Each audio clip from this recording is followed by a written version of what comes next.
کے دروں پہ جانے والوں، نبیوں سے بیٹا بیٹی مانگنے والوں، نبیوں سے بارش اور اولاد مانگنے والوں، سنو، آدم علیہ السلام کے پاس پریشانی آئی تو انہوں نے اپنی پریشانی اللہ کے سامنے رکھی ہے، انہوں نے اپنی بات اللہ سے رکھی ہے۔ جب تمہارے پیغمبر دنیا میں آنے والے نبی اپنی پریشانیاں خود دور نہیں کر سکتے تو تمہاری پریشانیوں کو وہ کیسے دور کریں گے؟ اللہ نے اگر قرآن میں نوح علیہ السلام کا نام لیا، اللہ تعالیٰ نے اگر قرآن میں نوح علیہ السلام کا نام لیا تو نوح علیہ السلام کا بیٹا کنعان جو انہی کی آنکھوں کے سامنے ڈوب کے مر جاتا ہے، زمین سے پانی آیا، آسمان سے بھی پانی آیا، وہ لڑکا پہاڑ پہ چڑھ گیا، نوح علیہ السلام نے فرمایا میرے بیٹے میری کشتی پہ سوار ہو جا، آج اللہ کا عذاب کسی کو نہیں چھوڑے گا، آجا میرے رب نے مجھے جو دین دیا ہے اس پر ایمان لیا، میری شرع میں آجا، نیک لوگوں میں شامل ہو جا، اسلام کو ایکسیپٹ کر لے۔ کہنے لگا میں پہاڑ کی اوپر چڑھ جاؤں گا، یہاں تک پانی نہیں آئے گا، نہیں، آج اللہ کا عذاب کسی کو نہیں چھوڑے گا، آج ہر نافرمان کو، ہر کافر و مشرک کو آج سزا ملے گی۔ وہ نہیں مانا، یہاں تک کہ وہ پانی پہاڑ تک پہنچا، غرق ہونے لگا، ڈبکیاں مارنے لگا، ان کا بیٹا ڈوبنے لگا۔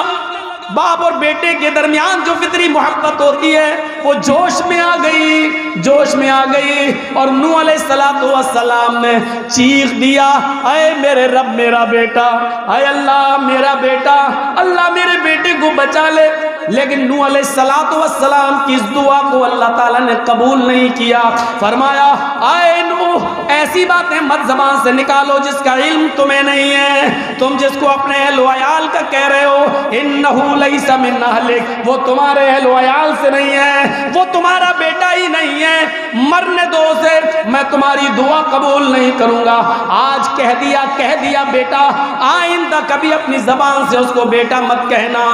غور کرو، نوح علیہ السلام نبی ہیں، پیغمبر ہیں، لیکن ان کی آنکھوں کے سامنے ان کا بیٹا ڈوب کے مر جاتا ہے، غرق ہو جاتا ہے۔ نوح علیہ السلام نے دعا کے لیے ہاتھ بھی اٹھائے، پکارا بھی، لیکن اللہ رب العالمین نے ان کی دعا بھی قبول نہیں کی۔ یہ ظاہر ہے اللہ پر کوئی پریشر نہیں بنا سکتا ہے اور اللہ کے اوپر کوئی اپنا حکم نہیں چلا سکتا ہے۔ دعا مانگنے کا اختیار سب کو ہے، لیکن قبول کرنا نہ کرنا یہ اس کی مرضی پر ڈیپینڈ ہے۔ وہ چاہے تو ایک مجبور اور ایک مزدور کی دعا سن لے، وہ چاہے تو غار میں پھنسے ہوئے 3 لوگوں کی دعاؤں کو سن لے، اور وہ چاہے تو نوح علیہ السلام کی دعا کو بھی ریجیکٹ کر دے، اس کے اوپر کوئی پریشر نہیں بنا سکتا ہے، اس کے اوپر کوئی دباؤ نہیں بنا سکتا ہے،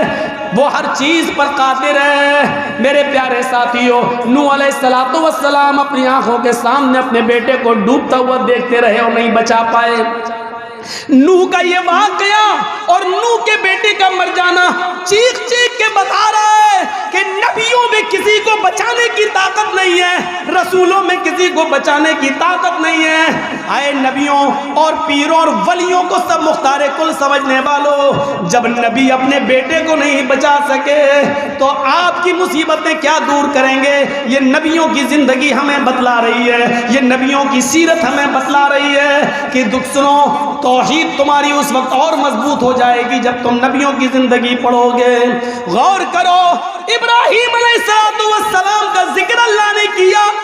تو بتوں کو توڑ دینے کے پاداش میں نمرود نے آگ لگوائی، لکڑیاں اکٹھا کی گئی، بہت بڑی آگ لگائی گئی، ابراہیم علیہ السلام کو اس آگ میں ڈالا جانا ہے، جھولا ڈال دیا گیا ہے، ابراہیم علیہ السلام کو اس آگ میں ڈالا جانا ہے۔ ابراہیم علیہ السلام نے آسمان پہ نظر ڈالی، اے اللہ اگر واقعی میں تیرے راستے پہ ہوں اور توحید پہ ہوں تو تو میری حفاظت فرما، اے اللہ مجھے بچا۔ ادھر نمرود نے آگ میں ڈالا، ادھر اللہ رب العالمین نے آگ کو حکم دیا، قلنا یا نار کونی بردا وسلاما علی ابراہیم، اے آگ تیرا کام جلانا ہے لیکن تو میرے حکم سے جلتی ہے، لیکن آج میرا بندہ تیری گود میں آیا ہے، تیری آغوش میں آیا ہے، آج تو اپنی فطرت بدل دے، آج تو اپنی کشش بدل دے، آج تیرا کام جلانا نہیں ہے، آج تیرا کام پھول بن جانا ہے، آج گلے گلزار بن جانا ہے، میرے بندے ابراہیم کے لیے سلامتی والی بن جانا ہے۔ آج تیرے اندر سے جلنے کی صفت ختم ہو گئی، آج تو میرے بندے پر سلامتی والی ہو جا۔ کون بردن، سلامتی ہو، ٹھنڈا نہیں کہا، سلامن بھی کہہ دیا۔ اتنی ٹھنڈی ہو، اگر ٹھنڈا کہہ دیتا اللہ آیات ٹھنڈی ہو جا تو اتنی ٹھنڈی ہو سکتی تھی کہ برف سے بھی زیادہ، اس لیے کہا زیادہ انسان کو گرمی اگر نقصان پہنچاتی ہے تو زیادہ ٹھنڈک بھی تکلیف دیتی ہے، اس لیے کہا ٹھنڈی تو ہو جا، بجھ تو جا، لیکن اتنی ٹھنڈی مت ہونا کہ میرے بندے ابراہیم کو تکلیف ہو، سلامتی والی، نہ زیادہ ٹھنڈی نہ زیادہ گرم، معتدل اور بیچ والی۔ ابراہیم علیہ السلام اپنے آپ کو نمرود کے عذاب سے نہیں بچا پا رہے ہیں، اپنے رب کو پکار رہے ہیں۔ اللہ نے یعقوب علیہ السلام کا نام لیا تو ان کی پریشانی کا ذکر کر دیا کہ دیکھو ہم نے ان کے بیٹے یوسف کو چھینا، مختلف مراحل سے بیٹا گزرا، اس کے بھائیوں ہی نے اس کو کنویں میں پھینک دیا، یوسف کا کرتا اتار کے کسی بکری کا خون لگا کے لے آئے